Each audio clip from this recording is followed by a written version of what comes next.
A proud DC Bar member benefit, LawPay makes it easy to securely accept payments anytime from anywhere. Their proprietary technology prevents commingling of earned and unearned funds and protects your trust account against any third-party debiting, ensuring compliance with ABA and IOLTA guidelines. Schedule a demo at lawpay.com/DCBar and see why LawPay is trusted by 50,000 law firms. MyCase is a top-rated end-to-end legal case management software that helps firms run efficiently from anywhere, provide exceptional client experience, and easily track firm performance. Streamline day-to-day firm processes in one easy-to-adopt solution. Lead tracking, client intake, case management, e-signature, billing payments, and more. DC Bar members are eligible for a 10% lifetime discount. Start your free trial, no credit card required, today. Welcome to another session of Brief Encounters. My name is Federico Varias, and I'm a program attorney at the DC Bar, and I'm excited to welcome our guest for today, Alexander Reid. Today, we have a really exciting topic. We're talking about how can you go about setting a nonprofit? What are the first steps? So today, we're going to have a 101 level conversation on what you need to do if you want to set up a nonprofit. But Alex, welcome. It's great to have you here. Hey, thank you so much. It's great to be here, and I'm happy to help with this fantastic topic. I'm a big proponent of nonprofit formation and getting out there and helping to make the world a better place. Excellent. So there's a reason I invited you, and it's because you actually focus in this area of law a little bit. So you want to tell us more about what you're doing and the work you do? Sure. Yeah. So it's an odd feature of the nonprofit law that it arises mostly in the tax law. So federal tax law says you must pay tax unless you form a purpose-restricted entity, and that entity is dedicated to accomplishing a enumerated list of charitable activities, charitable, educational, scientific, religious, testing for public safety, literary, certain enumerated objectives. And it can't distribute its net earnings, and it has to, when it dissolves, give its remaining assets to another nonprofit organization.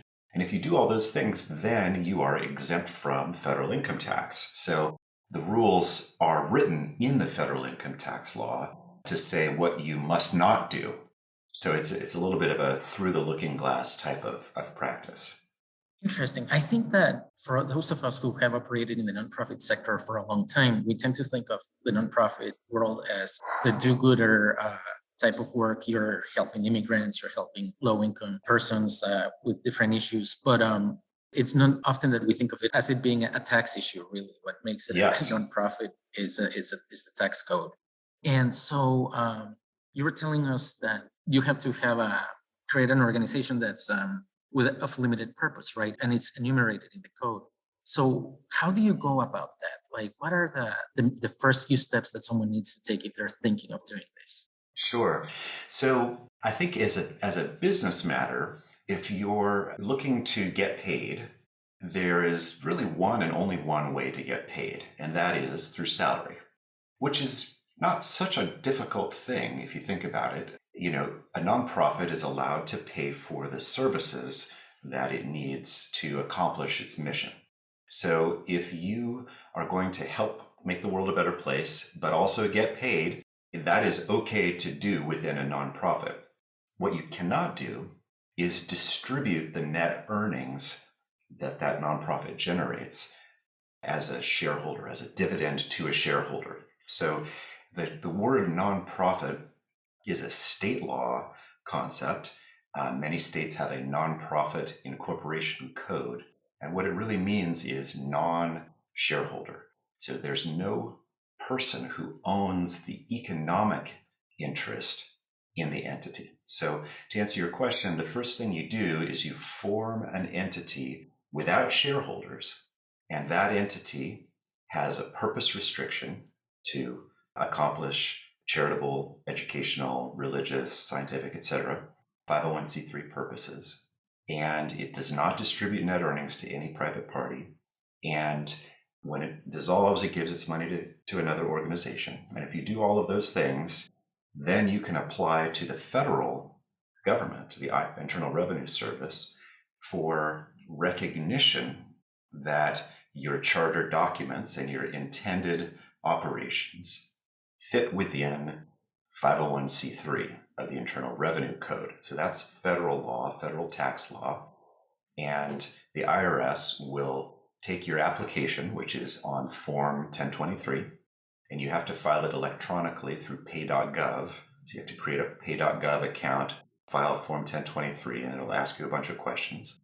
And you'll have to attach to that application your certificate of incorporation and your bylaws. Your certificate of incorporation is what the state gives you after you file with the state under the Nonprofit Incorporation Code or other applicable statute in your state. You file, and the state will send you back a certificate confirming that your corporation exists. Then you adopt resolutions. You have a board of directors that adopts bylaws by resolution, and those bylaws, together with that certificate of incorporation, you give to the IRS as an attachment to your Form 1023, and then the IRS agrees that you are indeed described within 501c3 and your governing documents meet the requirements. And then it says, yep, you're tax exempt, retroactive to your date of incorporation under state law. That's really interesting. So the next question I have is, the purpose is limited, right? But can you engage in activities that generate income for the organization? So like, can you charge the customer, the clients, if you will, for some of the services? Yes, absolutely. So it's kind of an interesting notion of what is a charitable purpose. And the word charity under federal tax law is defined by reference to the common law. It's not the same as the religious word caritas, which means alms to the poor in most religions. The federal tax word charity refers to a variety of activities that further the public interest. So helping relieve poverty is one type of charitable activity. Promoting health is another type of activity. So that's why nonprofit hospitals are allowed to charge patients for medical services, because they are charitable by promoting health. Schools and universities are educational organizations that charge tuition to students for educational services. So hospitals and schools are classic examples of nonprofit organizations that charge a fee for their program services and are nevertheless tax exempt because their purposes accomplish a 501c3 purpose. That is really interesting. It reminded me of something that I'm always interested in. I'm a generally internationalist, and so one thing you see abroad is the misuse of nonprofits for like what they call like government-operated non-governmental organizations. What exists in the law to impede this type of misuse? Yeah, that's a great question. So American law is pretty unique worldwide because of the importance of civil society in America. It's sort of like the idea of having a free and independent, non-government controlled civil society. Really, that was the whole point of why we rebelled against England. It was because England was very restrictive. It said, we've got the Church of England. That's our church. And, we've got these institutions that are part of the kingdom. They're chartered by the king. And, you don't get to form your own institution and run it without input from the government. And America's founding said, no, thank you. We would like to have our own wide variety of religions practiced here, and we would like to form our own institutions and educate people the way we want to, et cetera, et cetera. And so it's a big logical leap that was made, as a result of coming out of the English Civil War and the thought of philosophers at the time about the importance of individuals and groups to form their own entities. So back to your question about in the international space, there are some countries where the government is not as, shall we say, tolerant of civil society, and the government really doesn't allow non-governmental organizations to operate without very strict oversight and permission from the government. Because if you think about it, nonprofits do a lot of things that governments don't like. In fact, they almost always do something to change the status quo. They're always striving to change something. And if something needs to be changed, that means the government isn't doing it, which is inherently threatening to the government. So there's always going to be tension between the nonprofit sector and the government sector. That is a really great point, and really interesting stuff because, when I was growing up in Guatemala, like we didn't have a civil society then. And as it began developing after the Civil War, people would talk about the fact that there were already organizations that did certain things. So another organization popped up that wanted to provide like aid in times of disaster. People would say, well, that's what the Red Cross does. Why do you need another one? It always struck me as a way of quieting voices and civil dissent. But we don't see that here. The US really does have a solid civil society sector. Yeah, so part of what that is this concept of pluralism. I mean, you're absolutely right. If you were just going for efficiency, it wouldn't make a lot of sense. I mean, we've got hundreds of organizations that do the exact same thing. Why? Why do you have 100 organizations? Why would you form a new organization to do the same thing that some other organization is doing? Well, the answer is because you forming that organization as a way of expressing your vision of the public good. And it's ultimately about identity and the formation of groups and the pluralistic participation in democracy that we are very comfortable with in this country and is a very foreign concept in a lot of other countries. And this reminded me of something, and it's the idea that abroad, a lot of nonprofits are funded by external grants, like foreign grants and foreign governments, and that creates issues abroad, of course. But that brings me to a point like more back to our 101 here. Yeah. And it was, how do people go about first establishing a funding base to grow their work? Because that seems like a big first step. Absolutely, that's very important. So the answer is a different part of the Internal Revenue Code. So 501c3 is the part we were talking about, which is the formation and governance of a nonprofit organization. Section 170 is the provision that allows individuals and corporations to make charitable contributions and deduct that gift against their taxable income. And so the way that you get funding is by encouraging other people to do a totally irrational thing. Economists can't explain it. Why do people give their money away and get nothing in return? They can't explain it. They had to create a whole new subset of economics called behavioral economics, which is by definition not classical economics, where you do things because of what you get in return.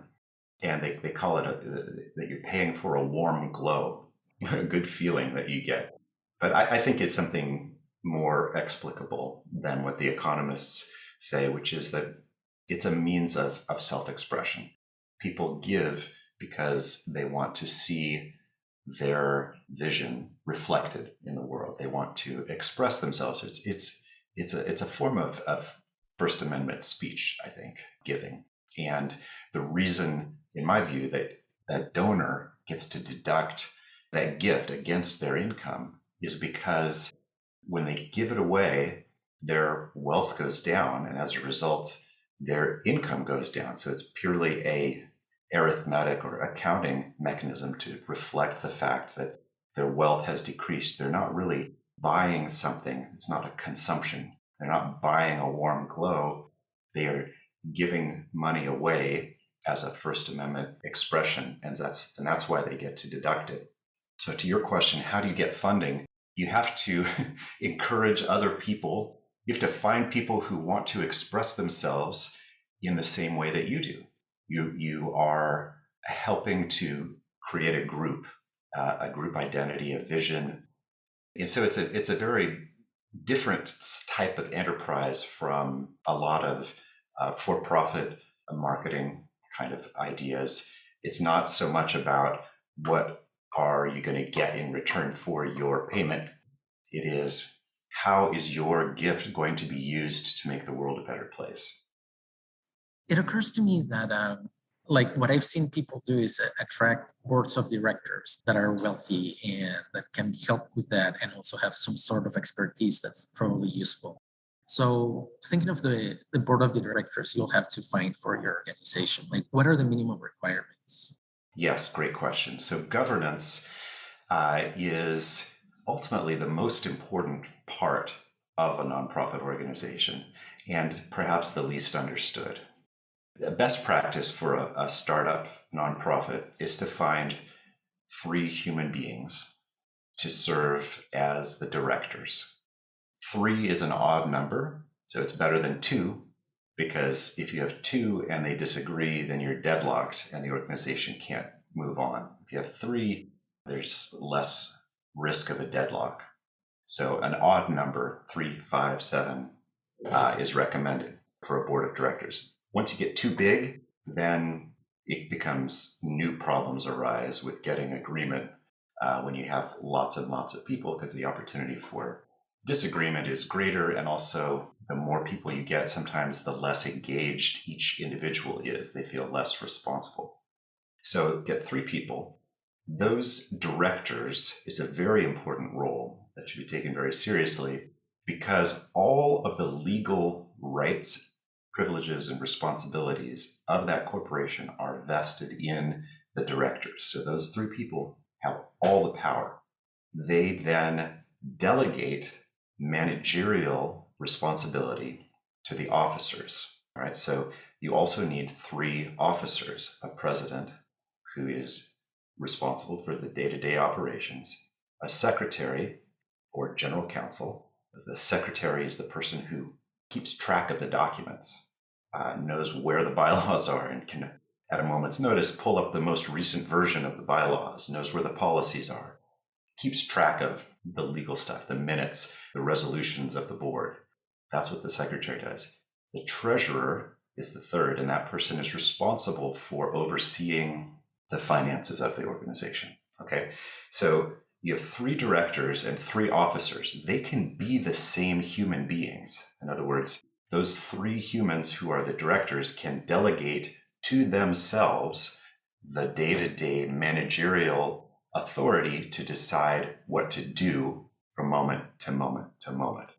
The board only meets periodically, so the officers come back to the board and report on their activities and say, this is what I have done with the authority you granted to me.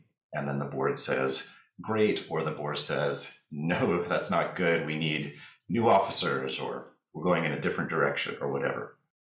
So that's the kind of basic framework for governance. And there are sort of infinite variations on that basic theme. But as an initial matter, you need a couple of friends to help out. Yeah, and we're talking about like something being set up by one person who needs 2 friends, right? But we may also have a bunch of friends who are already like on a path. It all depends on what the vision was, right? At the end of the day, as you mentioned. That's right. And in terms of attracting super wealthy individuals to serve on the board, that's great, of course. If you can find some super wealthy people to be on your board and give you money. It's also hard, and it's hard for a couple of reasons. First of all, there's, wealthy people have their own priorities. But second of all, because there's so much legal responsibility vested in a director, there's personal risk to directors. And if you have a lot of personal wealth, you might be less comfortable putting yourself in the line of fire by actually serving on a board. There's a solution to that, which is called an advisory board. An advisory board is a board without any legal rights or responsibilities, simply a group of advisors. So they don't get sued for making bad decisions. They're just advisors, and you can take or leave their advice. But that's a good place to put celebrities or wealthy people, because if they don't show up, it's okay. You can still proceed with your The organization doesn't grind to a halt because you can't get the famous or wealthy person to sign a document. Well, you answered my next question, so that's fantastic. We've been chatting about this for a while and we're running out of time, so I wanted to ask you if you had any additional advice. Yeah, so going back to our earlier theme about the tension between nonprofits and government, one issue that arises a lot, especially here in DC, is lobbying. And when is political activity and lobbying permitted and when it's not? And can it be done within a nonprofit or not? The reason I tie that back to the tension with governments is because the government is, even our US government, very tolerant of civil society, is not that tolerant of civil society lobbying or engaging in politics. They don't like it, and they've said in 501c3, it's called the Johnson Amendment, and it says you cannot engage in political campaign intervention if you're a 501c3. So then Senator Lyndon Johnson from Texas put that in there. He did not want nonprofits doing politics. Okay, so that's one. That's a strict prohibition. The other is lobbying can't be done in substantial amounts. If you're a public charity, if you're a private foundation, then no lobbying at all. Lobbying is meeting with a legislature or their staff and taking a position of support or opposition to a specific legislative proposal, or encouraging the public to contact a legislator and reflecting a view of support or opposition to a specific legislative proposal. As you can see, that's quite a narrow definition. And so what I want us to tell you is that nonprofits engage in issue advocacy, and that is absolutely permitted because issue advocacy is considered educating the public about issues that are important to the public. So you are allowed to educate, you're even allowed to educate sitting legislators about matters of public interest, as long as you do not tell them to support or oppose specific legislation.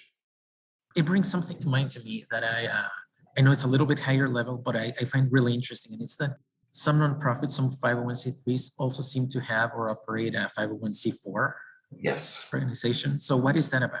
Yes.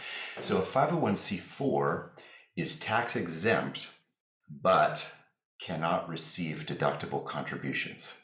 So a 501c4 is, technically speaking, a social welfare organization. It's an organization that accomplishes a purpose that is in the social welfare. And lobbying is considered a social welfare purpose. So it's kind of an imponderable thing. On the one hand, a 501c3 can't lobby too much because it's not charitable. But on the other hand, a 501c4 can have as its sole purpose lobbying, and that is considered a social welfare purpose. So you can see there's a little bit of a dual view from the government about lobbying as an activity. But the main thing is, yes, you can form a C4, you can engage in unlimited amounts of lobbying. You can also engage in some amounts of political campaign activity in a C4. Congress is so uncomfortable with the idea of telling nonprofits how much political activity a C4 can do that they wrote in the appropriation to the IRS, you cannot spend $1 writing regulations that answer the question, how much political activity a 501c4 can do. Isn't that amazing? So That is something. So some people say, yeah, a 501c4 can spend 49% of its budget on political activity as long as 51% is on lobbying. Others say that's too aggressive, but nobody really knows the answer. So that's what a C4 is, but you can't make a charitable gift to it that is deductible. So if your donor wants that income tax deduction, the C4 is going to have a hard time getting money from that donor. So how do you get money to it? Well, you get money to it from somebody who doesn't want to or doesn't care about a deduction. So some rich people are so rich they don't even care about deductions. You can also, interestingly, the C4 can own things that generate income. So if a C4 has, a portfolio of assets, of stocks that, it's tax exempt, so it can earn income from its investments and use that money to accomplish its purposes. But typically what happens is you'll have a 501c3 and a 501c4 that's a sister organization. The C3 gets the deductible contributions and it has the staff. And then only when lobbying becomes something that is important to be done, does that staff then work for the C4. And it has, that C4 money is very precious because it's hard to get. And so it uses the resources that are not from the deductible contributions to pay the staff to do the lobbying that the C3 can't do. And the Supreme Court has said, that's fine. There's no problem there, because if you think about it, there would be a problem. Why is it constitutional for a C3 not to be able to speak, express its political views, right? The answer is because it can just set up a C4. That's what the Supreme Court said. As long as, there's no First Amendment problem because you just form a separate entity. That is amazing. Yeah. Well, Alex, this has been wonderful, and I really appreciate you making the time to speak with us today. My pleasure. I'll probably have to have you back again for another conversation. Of course. But Anytime. This has been great. So tune in next time, and thank you for listening. This episode of Brief Encounters was brought to you in part by our sponsors LawPay and MyCase. Find out how these solutions can work for you by visiting lawpay.com and mycase.com. For more information, check out the description of this episode.